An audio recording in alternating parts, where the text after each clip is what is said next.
Welcome back to another episode of I'm Really Into That Stuff. This is the podcast that features me, Jana Stern, psychic activator, energy healer, and astrologer, as I delve into deep conversations with different folks in the holistic and conscious industries about the many beliefs and practices of spirituality, mental health, and what it means to be a human who's into that stuff in the 2020s and beyond. I'm Really Into That Stuff is excited to tell you that we have won one of the top 10 Esoterica podcast spots on feedspot.com. Check out the whole list at blog.feedspot.com/esoterica_podcasts for the whole list. Thanks to our friends at FeedSpot for this incredible honor. Welcome back to another episode of I'm Really Into That Stuff. I am joined by my friend, the brilliant content creator and astrologer, S.J. Anderson. S.J., do you want to give us a little bit of an intro and share with people how you got into that stuff? Absolutely, yeah. I mean, it's a long and winding road, as Paul McCartney wrote. It goes back to the beginning of my reality, my early childhood. I mean, why I say that, the short answer is that it was just my spiritual journey, effectively, my journey of healing, integrating, childhood trauma, all of that stuff that, I had to grab onto spiritual practices of many varieties. We can talk about that if you want. Vipassana meditation has been huge in my life. I went to many silent retreats in my early 20s. But effectively, I, at a certain point, started getting into tarot. That's how I found astrology, through studying the symbolism of the tarot and the astrological correspondences. And then at a certain point, it flipped, that the switch flipped. It's like, I've got to learn astrology. And then that was the rabbit hole I fell into. And the way I say it is that I'm still falling into that rabbit hole. It's not one you come out of, and that now is my full-time job and what I spend all day working on, thinking about. And the passion's still here, so it's exciting. But that's a really short version of it. I'm happy to go into any part of that if you think it would be useful, but that's a condensed. Yeah, I think it's interesting that you share the piece of like, well, I had a lot of trauma and then I found all these mysticisms. They really do live together in this expression, don't they? Absolutely. I mean, my piece, and I'll happy to share about, my mom died when I was 11. That was really hard on me, and I didn't. Oh, sorry. Oh, thank you. Yeah, it's a tough one. Anybody that loses a parent, going through it, I have that compassion and empathy for those folks. But I didn't grieve that for 10 years. It lay dormant. I just didn't have the capacity to grieve as a young too young person to understand what it was. Absolutely. And then I have alcoholism in my family tree. And so I was just basically a drunken high, ungrieved young man until the crisis that brought about required a lot of spiritual healing to solve the alcoholism problem. And then I was brought into things like therapy. It all comes out at that point. And so, we're probably the same age. We're talking like 90s or late 90s, early aughts, and that. I don't know how much you were around like the new age scene or the healing scene at that time, but all of it. Yeah. I'm 38 years old as we record this. And we were probably moving in those circles in different cities at the same time. Yes, but yoga therapy was very popular. All the different books, The Power of Now by Eckhart Tolle was very popular. So there's a lot of these modalities that really helped me, and it was essential. So when you talk about them being intertwined, I found that for me to recover and be healthy and whole and kind of integrated, it required a spiritual life. That's just my truth. And I'm really grateful for it, actually. I love my spiritual practices. It's like air and food for me, even today, those things. So, just with you on that. I think often traumatic experiences require some kind of depth approach in terms of how we get over them and process them, for sure. Yeah, I think that every practitioner I know has a seed, a start to life where something was activated in their life, and then they had to go through that sort of dark night. And on the other side, now at this stage, most of the people who come on my podcast are people that have been working in this world for a long time. And I know that you have.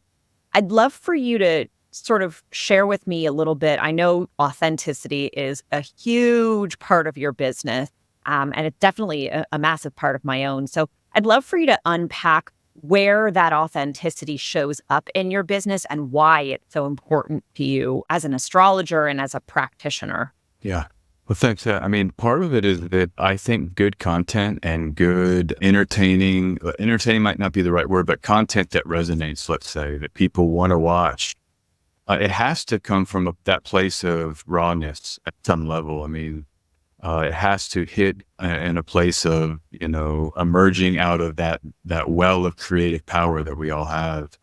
So for me, part of it is when I do video recording, I mean, I try to keep a lot of riffing and talking on the fly as part of how I convey the message. I always have notes. I mean, I'm thinking about this stuff a lot, but I don't script things out completely. I've found that approach turns something off from me. And so for me, when I just have one note and then I can let whatever emerges arise in the moment, that's kind of part of what I mean by authenticity. It's almost like a channeling, and that you create space for that and then let these wells, springs of so-called wisdom. I don't want to talk myself up too much. Whatever wisdom I have to share, it kind of comes out in surprising ways if I don't try to contain it too much. That said, I do editing, but it's like editing the inspiration, you might say, like writers and poets talk about. That's one big thing I mean by authenticity, is like not trying to control the message too much, really just letting the self show itself in the moment. The other side of it, I would just say is, I mean, we're living in an age, and we can get into this if you want, where there are, the real issues. What are the real issues of society? That's not always fun places to go. And it's not always the most smooth, places in terms of like how an audience would respond, or how the larger community of all kinds of variety of the beliefs, how all of those people might respond to some of these topics. So that's a dance, I'm constantly having to walk, but I find if I try to avoid something, I'm afraid, that's not good. So for me, I've had to like talk about things, and we can get into just like the war as an example. Let's just come up with a controversial topic. The world is at some kind of war right now. I mean, it's not an official world war, but there's a proxy situation, and there's like alliances on a mass scale. How do you talk about that? And like a war of the mind. We're all battling something. There's interests, and there's media companies, and it's not even like, I don't even want to take sides on here, but I think we can raise the issue and I think everybody knows what I'm talking about, and you do, that there's these kind of agendas or interests that are inserted into the collective. And how do you talk about stuff like that? I mean, how do you do it in a wise way that's healthy, that's healing, that's not excluding people, that doesn't judge people, and that at the same time, I'm not having to like lie to somehow be accepted. And so that's part of also what I mean by authenticity. And I'm a very inclusive person in terms of, I like a diversity of belief systems. I mean, I want people at the table that I disagree with almost everything. I value their presence, because you don't want echo chambers. No, but not everybody feels that way. That's my heavy Libra. Okay. I have a lot of Libra in my chart. I think it's interesting that you say that, because, was speaking earlier about the necessity for nuance. And nuance really is the key, and it comes with authenticity. Those two together really go, because when you're being authentic, there is a lot of nuance in every conversation, in every perspective. Nothing really ever is just one thing. And so especially on a subject like war or, some inner conflict, it's not ever just this or that. There's this whole in between that does require lots of nuance. I wonder if you can speak to how astrology plays into that, because this is some of your real true medicine. Let me try to think about an example that I think isn't too controversial here. And I'm going to say this generally first, and then maybe we'll come. But in astrology, particularly the field of mundane astrology, which is the astrology of world events, of nations and world events, the core idea is that cycles happen, planetary cycles happen. And when those cycles repeat, there are similarities in terms of how the materiality is showing itself. And so, for example, we can just go back, and I'll just pick this one, Saturn and Aquarius, because we all just lived through Saturn and Aquarius. Saturn entered Aquarius in March 2020 for the first time. It left Aquarius finally in March 2023. So 3 years.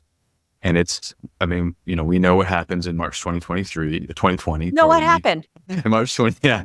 the world, a global coordinated lockdown all over the world, every country almost to a T. We're digitized more than we've ever been. Zoom, these kinds of technologies that we're talking on emerge almost overnight as the modus operandi for almost every business. And that's just one component of it. I mean, it's a huge global phenomenon. So as a mundane astrologer, what we would want to do is go back and just saying, well, when was Saturn in Aquarius before? When was it in Aquarius before that? And see what kind of resonance would emerge.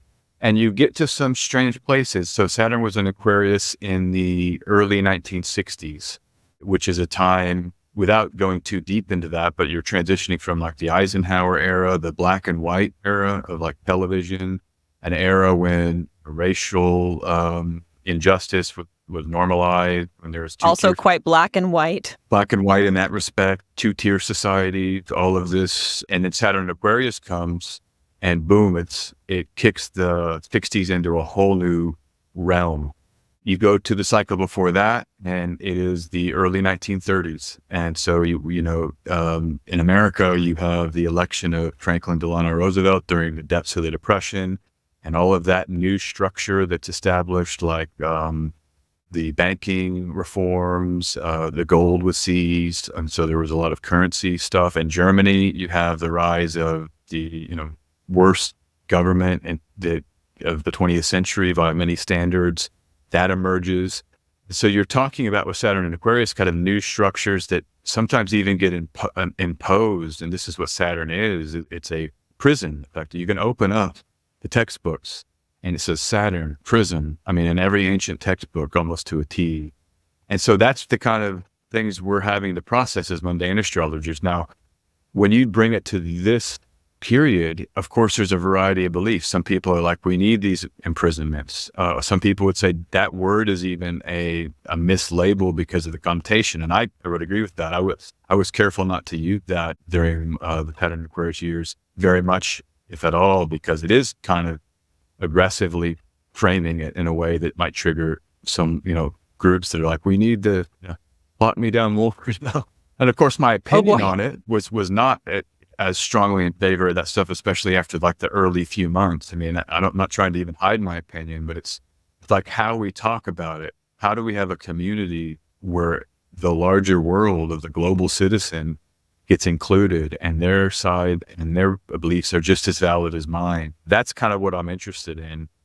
And the astrology can help us, because on the other side, Aquarius can be things like innovative medical technology. I mean, that's quintessential Aquarius. And so you have mRNA technologies emerge, the mRNA, stuff, that whole side where people are really excited about it. Like, look at this Aquarian upgrade, and so astrology is basically a lens by which the symbol set can like delimit a conversation and sort of generate ideas for how to filter reality through the nature of those symbols, if that makes sense. And it's not strict one way or the other. It's actually quite generative and multiplicitous. First of all, I love that whole take. Thank you so much. And thank you for diving back a little bit to give people context, because I think that as astrologers, it's really important to not just look at here and now, because here and now is where we are. And it's an important thing as a human being, I think, to practice here and now. But as an astrologer, you need to look back. And I think on some level, you need to be looking forward as well. And so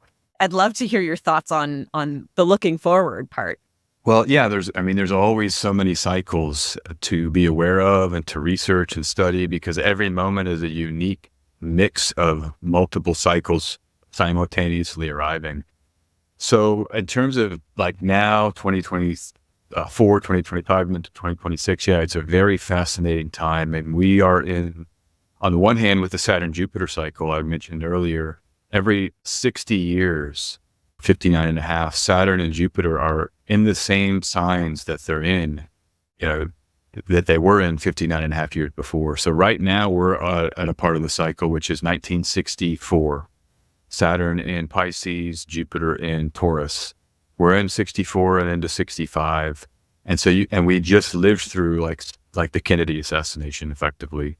Right. And so it's the aftermath of that. And then all of the creative stuff that comes online in like 64, 65, Dylan Goes Electric. I mean, the arrival of electronic music, color television, I mean, so, you can see in our current age, we got this with the AI technology, which is so generative, so powerful and potent. I'm a big fan. Now there's risks. I'm not trying to mitigate those risks, but I mean, effectively people are able to, with the tool, be empowered to create things we've never seen in really cool way, expansive, exciting, creative processes across all creative industries. So that's a resonance, and we're going to deepen into that. I think that when you look at the Saturn-Jupiter cycle and you start talking about, let me say it this way, every time there's new technological changes, it changes the society. I mean, people have to process stuff that's changing so fast. New technology can destabilize the psyche. You're in Toronto now? Yeah. I thought you had an LA connection, maybe. I saw. I do have LA connection. I'm connected globally, baby, but okay. I'm here physically in the now of Toronto.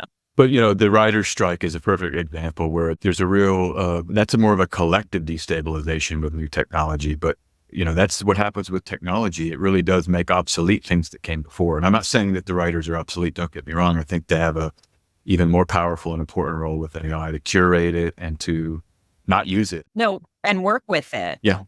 And work with it, exactly. Curate the outputs and know how to use it to enhance their skills. Actually, let's talk about the lunar nodes as a cycle to layer it in. The lunar nodes it's an 18-year cycle. They were in the same part of the sky they're in now in 2004, 2005, 2006. And if you just trace it back, last year, it was 2003, 2000. So what happens in those years? Facebook's, YouTube and Twitter all are invented. And think how destabilizing that is to the psyche. That's just an example of technology destabilizing the psyche. I mean, you have connected to everybody, even like something like dating, just pick that. I mean, all of the relationships and the way people meet others. And put themselves out to the world, how they express, what they're oversharing, what they're maybe gatekeeping and hiding behind filters and things of that nature. Not that that existed then, but we were on our way then as to what you did filter, what you shared. Yeah. And, now with the algorithms, you're filtering what you share, and then the algorithms are connecting, so that completely changed and destabilized relationships. I mean, there's critiques of it, heavy critiques. I think about Bo Burnham. I think that's how you pronounce his name, but Yes, I love him. We were talking about him this morning. Okay, nice. I'm glad Thanks for doing that. The synchronicities are hitting. But, so it's real, the idea that this, and even something like Arab Spring, where Twitter, I believe was the app, connects protesters in real time. Governments have to keep this Pandora's box closed or it can radically alter society in terms of a hot trigger in the moment. But so we have the nodal return of that. The reason why I bring that up is that this puts us at also 1968. And so just to come back to the 60s a little here, that year, you went from this explosion of new technologies, and then it kind of morphed into anger and kind of rage. People talk about 68 and into 69 as the end of the maybe more optimistic feelings of that period. And then it turned into something, even more trippy, and you get disco and drugs and cocaine but more consumeristic potentially. But this election next year, just to come back to these cycles, I know I'm speaking fast. No, I love it. You're good. Keep going. Don't stop. Okay. The things I'm saying really deserve a more thorough treatment, but I'm trying to give it a lot here just fast with you. But so next year we have the lunar nodes in the same position as they were in that 1968 election cycle in America. And 68 saw 2 assassinations. Now, this is not a prediction of assassination, but one of those included RFK Sr., MLK Jr. Both were assassinated in 1968. I think more than anything, what I would be concerned about is just a destabilized election cycle. I mean, there was violence at that Democratic National Convention in 1968. The country in America is very tense, as you see. I mean, I get on Twitter every day, and it's this seeing things from politicians that I would never have expected in my whole life to ever hear them articulate about faith in the system or how the system, is it valid to be arresting an opposition leader? Well, half the country is yes, law is the law. And the other half is this is an attack on the nature of democracy itself. So there's a kind of a crisis of democracy that we're moving into next year in this election with this very kind of hot crisis at some level that's right under the surface. And I think things could, I mean, who knows what's going to happen? That's the other thing I just want to say here. When I look at cycles and then I start living day to day into the future, I like to do something which is called positive project, because I love it already. Yeah, I start there. Okay, so what would I want to do next year? Just smooth, people's needs get met, the underprivileged get resourced, government supports them. We have like a move toward a more equitable and honest system, all of this stuff. That's what I'm hoping for. Same. We can co-create it with more energy. If you're feeling that, you can channel that into this too. So, let's be clear, but at the same time, knowing this cycle, and I have it in the back of my mind, it's like, if something starts emerging, it's like, okay, now I know the container that it's happening within, the cycle container. And it makes it a little less personal, a little less problematic psychically for me. And I just know, hey, like Saturn in Aquarius is a great example. I knew that was ending. We all knew it was going to end in March 2023, and things got better. I mean, you can travel now. I think even just in terms of the crisis of the health emergency, those have all seemed to have been better, is better to a certain extent, maybe. And so, yeah, for now, I think there's some objective things that. And these are controversial too. The temperature is different around the conversation, for sure. There's no question. And I think that you're correct. The evolution of these things is clear. And when you look up, the answers as to why things are evolving are always in the stars, right? It's always, the planets are always being like, yeah, it's evolving because we're evolving. And with something like this, is the power of astrology. It's so literal, often, almost every day. I mean, there's some kind of shock of literal astrology, but Saturn in the ancient system is the ruler of Aquarius. It's the sign where it's maybe most powerful. And so as Saturn weakened, and then I call it filters through, because the planets filter through the sign. Oh, I like that. Yeah, it's filtering through Jupiter's dreamy and creative and, surreal Pisces. And what do we have? I mean, every day I go to X Twitter, Mid-Journey, some new breakthrough. That Pope puffy jacket was a cool one. But, this kind of stuff is the world we're in. Very dreamy, innovative, surreal is a great Pisces keyword. And the Saturn, it really did lighten things up just in terms of that. The most serious planet is Saturn. And we went from it being in the sign where it can be the most serious to now a sign where it gets washed and cleansed and it's a little easier to deal with. And that vibe shift that you describe, I think it's palpable for us all. For a lot of folks, I think we can objectively see that around just like, where do you go? I've been all over the world during the 3 years, and it was a real issue. How do you travel? Where do you go? Where can you go? What are the restrictions? I mean, we didn't even know. I remember at times like, will I ever be able to travel again? I mean, these were serious questions that we were out of country for 14 months solely because the restrictions were such that we were not prepared to live in a particular way. So for 14 months, there were many, many question marks and people were every day, when are you coming home? We're like, would love to tell you. Let me just wait until Saturn moves. And so, your experience is just like mine. I mean, millions and millions of people. I mean, and these are people too that were just, like, when can I see my family again? That they just got caught, and literally you couldn't travel, even if you wanted to, even if you jumped through every hoop. In some cases, it still was just complete bans, like in China. You couldn't go back to China for years or 2 years or something. But it literally was timed with the Jupiter and Saturn timed it all. And I mean, we can save that for another conversation because that would be the niceties of that. But basically, every time Jupiter changed signs, it really got a new layer of kind of release or out of some of that hard. Yeah, an expansion away from the constriction. And Jupiter and Saturn traveled together in Aquarius, all starting in the winter solstice 2020, and then all of 2021, except for a little bit in the middle of the year, they were traveling together. And that was the peak of the lockdowns. That was the hardest year, was 2021 in most places. And then as Jupiter left Aquarius into 2022 and then got to Aries, and now it's in Taurus, everything shifted. So these two planets in the ancient astrological system are the great planets, and they really decide reality. What Jupiter and Saturn do decides reality. But quickly, just to come back to some of these cycles, a couple more that I want to just lay here, because I think your audience will find it very, very interesting. So we have this 1968 nodal cycle that also matches Saturn and Jupiter, that puts us into like these dynamic and kind of combustive 60s, particularly with an eye to 1968 and those kind of wild elections. Just to remind people, Richard Nixon ran as an anti-war candidate, and he was a Republican running against LBJ, who dropped out of the race. And so I'm looking for something like that to maybe happen. And I'll just say this here, I'm already on record. People can go to my YouTube channel. I predict the Democratic Party will win again. This is something that the astrologers always do every 4 years. We go deep into cycles.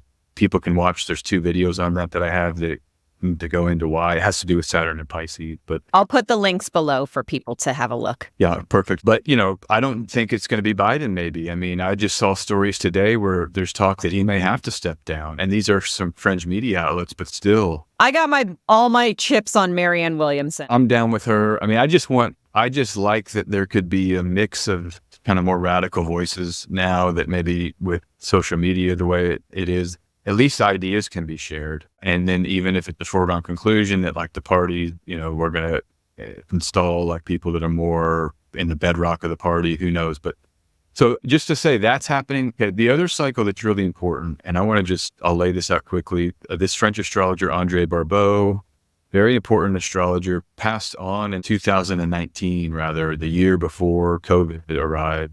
Andre Barbeau, he's in his 90s, but he predicted a pandemic in 2012. He said there will be a pandemic in 2020. And he developed something called the Barbeau Planetary Cyclic Index. It's just the 5 outer planets that are, I call them the Barbeau outer planets, or the modern, because now we have more outer planets that would have to be added to that list. But they use Uranus, Neptune, Pluto, Jupiter, Saturn, those 5. You just measure the distances between them. And as they get farther apart from each other, that's like an expansive period of less crisis. But as they contract to get close, those are periods of crisis. And you just chart it. You measure the distance and just make a chart. And so 2020, with like a massive drop to a contraction, with Pluto and Saturn and Jupiter all conjoined in Capricorn in March 2020. It's like all of the first half of 2020, they were together. And so now we're rising out of that. We bottomed in 2022 and we're rising out of it. And according to Andre Barbeau, 2020 says a crisis is going to get triggered. There'll be this pandemic, a crisis is going to get triggered, and it doesn't resolve until 2025, 2026. There's a chart that I called the basket, but people can pull it up. It's July. Basically, you just go to 1 July 2026, put on those 5 planets, and it's a perfect alignment of applying trines and sextiles. So you'll have Jupiter in Leo, Saturn in Aries with Neptune. And so that is the summer of love, and summer 1967 with Saturn in Aries, Jupiter in Leo, that beautiful fire trine. So there's that encased in this basket chart, but then you have Uranus and Gemini sextiling Neptune and Saturn and Aries, and then sextiling Jupiter in Leo, and then that Uranus and Gemini will make a trine to Pluto and Aquarius. And so it's this, it's a very extremely rare, probably has never happened. I have chills, like it feels good. I'm like, okay. And it's funny that you say that, because psychically, that's been also a lot of my predictions. Just get to 2026. Just get to 2026. Got to get through these next couple of years. We're almost there. It's so close. Time is fake anyway. Yeah. Completely. And I feel like we're almost here now, because time goes by so fast. And so it's already so exciting now, because like what you're creating, what we're all creating now, this is what will be flowering in 2026. I mean, we're actually living in it now by how we spend our days to build the things that we want to see, fully operative by that time. And so that's why I just tell people, like, get excited about life, love life. Life is amazing. You're extremely powerful. You're as powerful as anybody else out there. With AI, it's free. You can make anything you want. I've been coding. I'm not a coder. I've been coding at like advanced PhD. I was just doing some code before I got on here. Stuff I've never been able to do, but now I can just say, I want this. And now I'm coding like PHP, JavaScript. I don't even know what these things stand for, but I'm empowered with the AI. So, you can build anything you want and make anything you want. So I just that would be one message I would have, for anybody out there. Just get excited. Like whatever your inspiration is, just, and maybe I got a lot of fire in my jacket. I want to shake people, just do. But, I understand not everybody then of that mode, but Right. it's an extremely exciting time. That basket cycle will arrive, and we're really into some cool stuff. So now there's a couple of others I can share, but those are the main. The last one, let me just share this last one. This is extremely important for everybody to understand. Uranus and Gemini has timed major upheaval. Okay. Revolutionary War, Uranus was in Gemini. 84 years later, Uranus was in Gemini during the American Civil War. 84 years later, Uranus was in Gemini during World War II. So every time it's in Gemini, America has had the three major wars of the American experience. And so we get that in 2025 until 2033. That's the one caveat with the Barbeau stuff. And I think there'll be multiple layers where there'll be this amazing new stuff coming online. And then there, God forbid, let's just say if there's any kind of crisis that arises to the level of those three previous, the good thing about astrology is that the cycles don't always repeat, so something like 3 for 4 is pretty good, So let's hope this one is not that. I think the other difference with this one, how it might be different, is that we're living in a period. I'll quickly say this, people can go research it, find videos on it. I have some on it, but Jupiter and Saturn, they meet every 20 years, but the element of the sign that they meet in, that changes every 200 years. So they're consistently in the same element roughly every 200 years. And we've just shifted into them conjoining. They will conjoin for the next 140 years continuously in air signs now. And so the whole thing has changed into an airy digital. I mean, this is the rise of crypto, the rise of the digital world we live in. And that may shift how Uranus and Gemini is felt. I mean, this could be something that's more of a digital war or info war or something like this. Even if there's resonances to those three previous, it doesn't have to be some kind of kinetic disaster. It may just be like what we're seeing now, where there's like meme wars. I mean, it might be meme World War III, right? So I'm ready. I'm hoping for that, right? I'm ready. I think that's fascinating because, we sort of alluded to it earlier, that there really is a war of the mind happening almost already. And as we move into that energy, I think that you're probably correct on it. It will show up differently, and we might not even know it. I speak a lot about this two worlds where there are those of us who are creating, and there will be those who will consume. It's just how there are too many people on the planet. Not everybody is going to be a creator, even though we are all creator gods, in my opinion. Not everybody is going to step into that power, and those people will need to have things created for them because they're not out there doing. And I think my prediction is that those who are not creating will feel differently than those who are. And it will be a sort of battle of that energy more than anything else from my vision.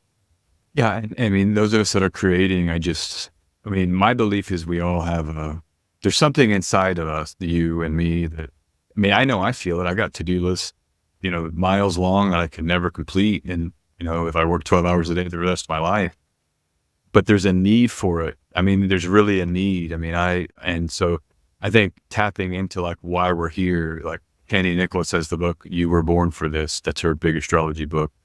There is something about that. We're born to do something. And I think that astrology can help us align with that at some level. You don't need astrology to align with that, but that can be part of the astrological mission, looking at your birth chart and just saying, okay, what is this saying to me about my purpose? And and when the astrology starts confirming what the other vectors of wisdom and knowledge are saying, that's when you really can get those resonances of power.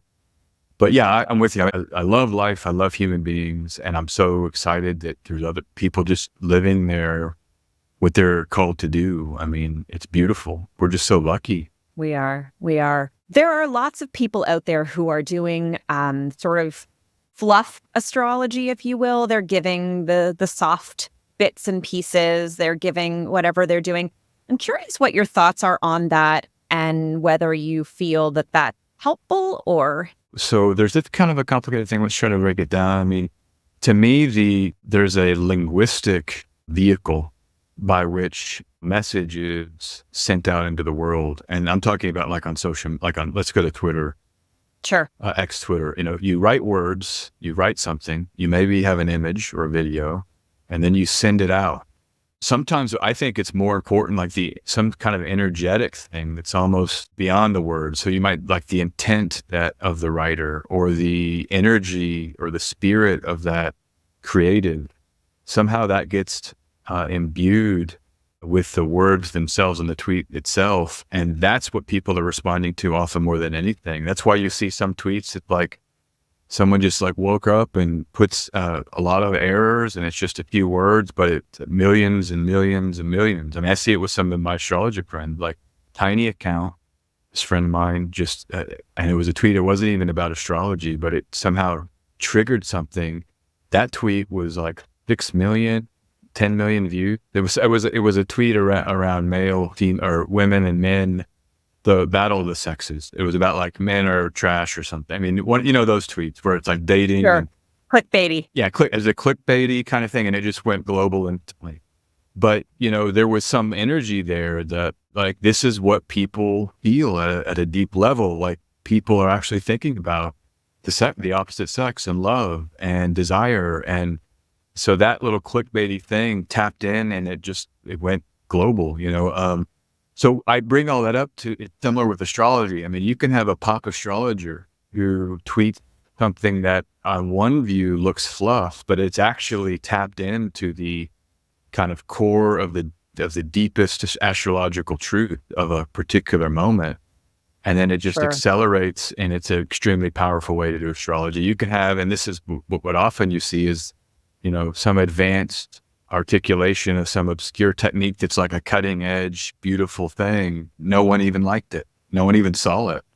Right. It went over so many people's heads, and that pop actually brings more people into the depth of, as you said in the beginning, this sort of like rabbit hole that is forever, right? I often say when you're studying astrology, infinity goes on a really long time, right?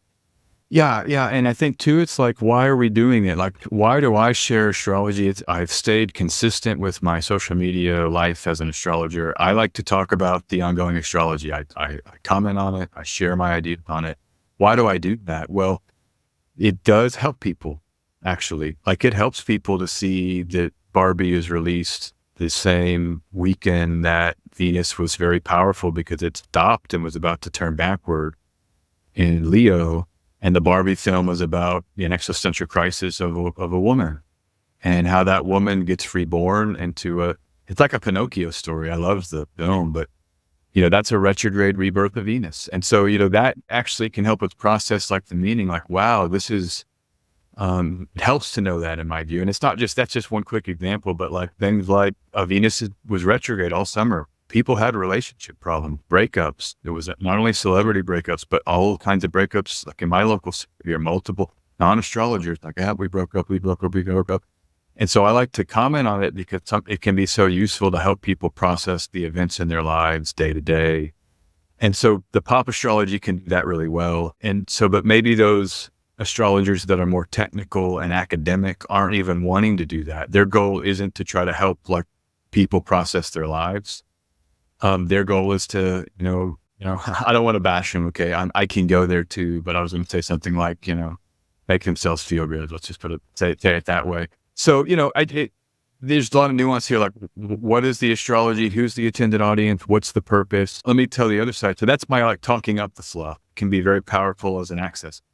Where it can go awry, that these are maybe people that don't have the depth container or the kind of astrological experience and astrological education, nuance, however you want to say that, so that they can actually create a seemingly innocuous or fluff tweet that actually has all that power behind it. That actually does take, the best ones are like great astrologers. I know plenty of pop astro accounts. They're great astrologers, well studied, studied with all the best, doing it for years. They just grew like a X Twitter account to 300,000 followers, and like they tweet memes, but these are really skilled astrologers. So I think where it can go awry is that people just use astrology. I mean, in the negative connotation of that, they're using it, they're cheapening it by only having the language of astrology as a container for just, trash effectively. where isn't tied to anything. I think examples of this are like someone will say the signs that are most toxic, and they just list, you could just go to a random number generator and say, give me 6 random numbers out of 12, put those signs. And there's accounts that do it like this, where there's no basis, there's no rationale. It's just designed to like, click, click, click, click, click, click, click, click, click, click, click, but no real knowledge. And then you do cheapen the whole thing because there are already people that are like out there in this world thinking that every horoscope, doesn't apply and isn't real. And I'm like, well, first of all, you're only looking at compared to the entire universe. And also maybe that person they're sharing and how harmful it can be. Exactly. And that was the critique on this. I won't say the name of the app, but there's a popular app back in 2020 there was a hashtag delete name of the app because the app it looked like was just generating these kind of trigger phrases as a way to get people staying on the app or, scaring people basically. And there didn't seem to be any basis. It was like the 12 signs, I think one of the things that the 12 signs and how they would be at a BLM protest or something. And so, it just was inappropriate. Like, first of all, because I think that was tone deaf, but second of all, some of the content even was just, it seemed more about these clicks, like you're saying. And so that's where it can run amok, in my view. And let me just phrase it another way. Like, we have to honor this. This is real stuff. These are actually real mathematical calculations. Sun is in Virgo right now, tropical Virgo. That's mathematics. That's not like, oh, look, is it kind of near that picture in the sky? No, it's actually a mathematical calculation, extremely precise. And that has a meaning set that is very rich, that runs all the way back into our oldest history, and so even if it's just synchronicity and it's like cultural heritage and like, what's the term these days, our ancestors, ancestral work is a big deal and a lot of, online in the spiritual circles, but it's like, even if it's just like our ancestral cultural symbolic inheritance, it goes all the way back to the beginning of humanity, or at least recorded humanity of this iteration. 4,000 years, you can start seeing Babylonian texts, or 3,000, where they start trying to break down the months and the 12 months and the 12 tropical months, maybe 2,000, 1,000, but it goes a long way back, even if it's just that. And we're kind of using the mathematics to then tap into some kind of symbolic synchronistic stream, that's real. It really exists, and so, let alone the fact that maybe the more physical side of it, which I'm open to all that stuff. But so anyhow, I just think we have to take it seriously. That would be my last thing I would say on this, like whether it's pop, whether it's memes, whether it's essays, whether it's academic text, like you have to, in my view, we have to kind of honor it and give it the gravity and power that it deserves to be approached with. And then it's amazing, no matter what the output is. Yeah, I agree with you. And as you're speaking, I'm sitting here thinking, if time exists in like a quantum reality and all we are is here, then the planets and their movements throughout human history are hitting us in new ways because our consciousness is evolving so fast and really moving into quantum speeds faster and faster and faster and faster. When humanity starts moving more into that direction where we have a deeper understanding of quantum reality, the planets and the literal atoms that are inside of us that affect us, because, right, like, yes, they're moving up there, but they're also moving inside of us. Like, the whole study of astrology is really just psychology and about us. So if it's all about me, which it is, then really understanding how things have moved through human history has a much bigger impact on who we are. So understanding your own chart becomes more important, because then you can understand, in relation to where things are moving in the transit, my natal is going to be affected this way. And because of my natal, I can affect things in the transit this way. Yeah, absolutely. That is the perfect way. Just knowing where Saturn is in your chart, that gives you a huge doorway into the energies that are present in the moment of a life.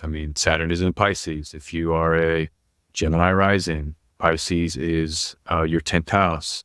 You're having a 10th house Saturn transit, which means that there could be more seriousness and kind of deepening of, the Saturn themes, discipline, struggle, staying with things, working a lot, being risen up through your efforts to some kind of place of power in that sector of career. Just knowing that alone might explain if in March 2023, March 7th, Saturn ingressed into Pisces. What if you got a big promotion? Boom, there's Saturn. Now you know what that story is going to be for 3 years. Or you lost your job and you're kind of struggling in a more mutable Piscean. What do you do for a career? Like that context alone, and then knowing that in February 2026, Saturn leaves Pisces finally, and that might time the end of whatever this phase is in your particular chart. Even that one bit of knowledge is worth a whole reading, in my view. It's so empowering. All of a sudden, the world and life is not happening to you, it's happening for you, right? We're hitting on this other question of like, what is reality? What is a human being? And then what is it? Like, what is physical reality? Is there another, like, non-physical reality? Do we come from some other place that then we're incarnated in this physical form temporarily? It really does kind of require, in my view, going into that full analysis. But just to shortcut all those conversations, I do believe we're spiritual. There's a spiritual reality, and that how it can work in this, let's call it 3D realm, that there are ways that we get communicated with that are that don't seem to make sense. And so I use the classic example of Carl Jung's scarab beetle with that client, the synchronicity, the foremost synchronicity event that he wrote about in that book. RFK Jr. just mentioned that on, I forgot which podcast, but he went off on a whole, I think it was Lex Friedman podcast. He was like, this synchronicity of Carl Jung, but it wasn't just RFK Jr. That's a huge deal in the literature of synchronicity. It always has been. The idea is that we can be communicated with, and it's like something in the unseen intervenes almost in the scene and sends a message. And so when you let astrology be included in the domain of items that these unseen forces can work with to communicate a message to you, it can open up access to, intuitive knowledge or wisdom. Like, for example, let's just go back to this Gemini rising. I said Gemini rising because Dua Lipa's birth chart was just announced on her Instagram that she is a Gemini rising. She found her birth time, her correct birth time. The important cultural information that we all know, if you guys are wondering. All these astrologers on Twitter are like blowing up I haven't tweeted about it yet, but it's interesting. I mean, she's a living person. We can kind of look at public figure, but her knowing now that that's her Saturn return it's taking place in her 10th house. She has Saturn in Pisces natally in her 10th whole sign house. Right. So how might the universe then communicate with her now? Well, what if she has an offer from, I want you to come do a music video in the sea, and this is going to be some big career thing. And then she now knows that it's about Pisces comprises her 10th whole sign house. And there's now a synchronistic match symbolically, and that might help her make professional decisions as just an example of how it can work. Or, so anyhow, this is how we sort of can co-create with it all. We have these big eclipses coming up, and now we are about to be in September.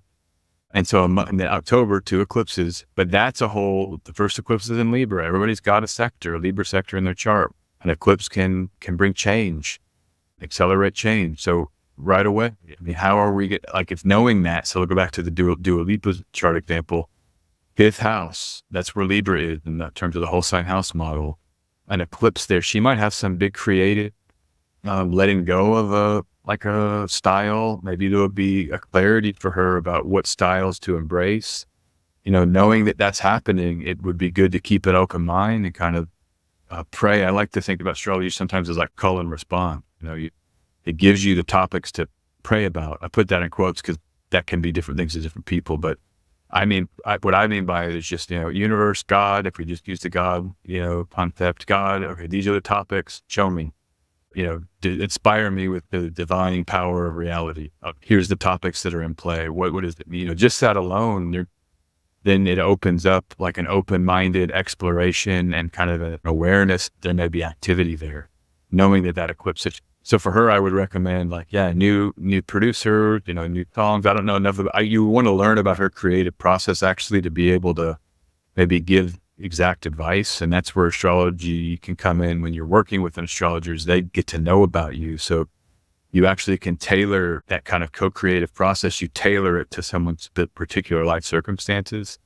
But children is the fifth house. I mean, maybe she's partnered right now, and this might be a good time to be thinking about, does she want children with whoever her current, beau is, or I don't, is she married? I don't think she is, but maybe this will become something as these eclipses hit for the next 18 months, 3 eclipses in Libra, that her attitude about children, this could all be a huge theme of change in her life. So you could co-create with that. Like if she has someone, let's try to get pregnant. This eclipse energy here, let's have that surprise baby, remove the protective rails and see what happens. This kind of stuff could be kind of a co-creative. I love it. And, this is why getting a reading is so helpful, because then, all of these things get unpacked for the individual getting a reading. So, I will lovingly say that if you didn't learn anything today, you were not listening. So go listen back again. And if you can, go book a reading like immediately with SJ, because you can see that the wisdom is just really there. I'd love for you, as we kind of wrap things up, share any last thoughts that you may have with folks, of course, where they can find you and where we can book a session. Yes.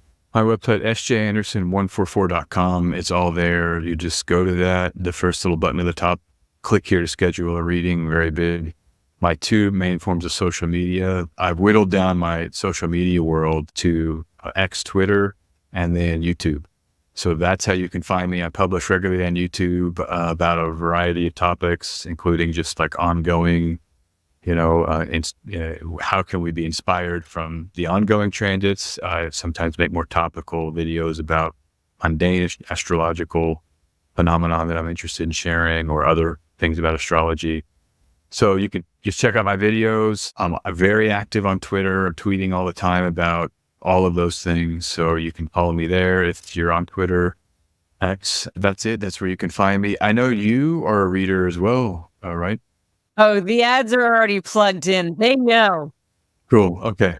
No, I just didn't know. It's always interesting to me. Like sometimes astrologers are not open for clients, or they're kind of taking a break from readings, or sometimes some are more active. So I don't like to assume, but I thought maybe you were, I'd seen that on Twitter maybe. So yeah, we out here. I appreciate you. This has been so enlightening. And, I hope that you'll come back and do it again with me shortly. But this was really, really fun. And I appreciate you. Thank you to all of our listeners. We will be back again soon, and just be very, very kind to yourself. Likewise. Take care. Thank you for having me. Peace out to everybody. Thanks for listening to another episode of I'm Really Into That Stuff.